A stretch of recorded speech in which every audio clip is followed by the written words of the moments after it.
આપણી પાસે એક સવાલ છે અને એ સવાલ એક ગીતના સ્વરૂપમાં છે, એટલે પહેલા ગીતની એક લાઈન સાંભળી લો. દરિયા તણો ક્યારો કર્યો, કૂવો કહો કેવડો હશે.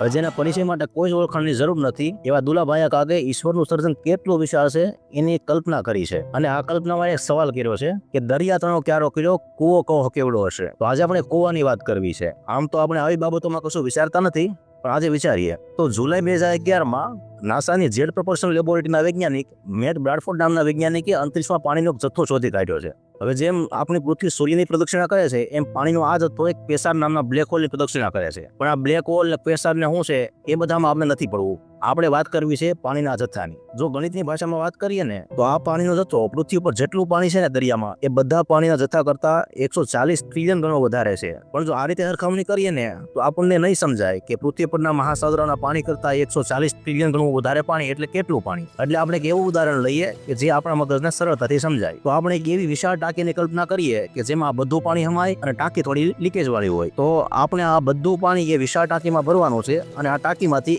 એક એક ટીપું પાણીનો લીક થાય છે. પણ આ કોઈ નાની હોની ટાંકી તો છે નહીં, એનું ટીપું પણ નાનું હોનું હોય નહીં. આ ટાંકીમાંથી દરેક સેકન્ડે ટીપું પડે છે, પણ એક ટીપામાં એટલું પાણી પડે છે કે એનાથી પૃથ્વી પરના બધા મહાસાગરો ભરાઈ જાય. તો હવે કલ્પના કરો કે જો દરેક સેકન્ડે પૃથ્વી પરના બધા મહાસાગરો જેટલું પાણી લીક થતું હોય તો આ ટાંકી ખાલી થતા કેટલો સમય લાગશે. તમે કલ્પના કરશો ને તોય તમારો જવાબ ખોટો પડશે. પણ સાચો જવાબ એ છે કે આ ટાંકી ખાલી થવામાં આ ઝડપથી 44,40,000 વર્ષ જેટલો સમય લાગશે. તો હવે વિચાર કરો કે ઈશ્વરનું સર્જન કેટલું વિશાળ હશે. અને દુલાભાઈએ કાગનો સવાલ યાદ કરો કે દરિયા તણો ક્યારો કર્યો, કૂવો કહો કેવડો હશે. તો હવે આપણે કૂવાની કલ્પના કરી શકીએ. અને આ વાત તો ખાલી એક જ કૂવાની થઈ છે.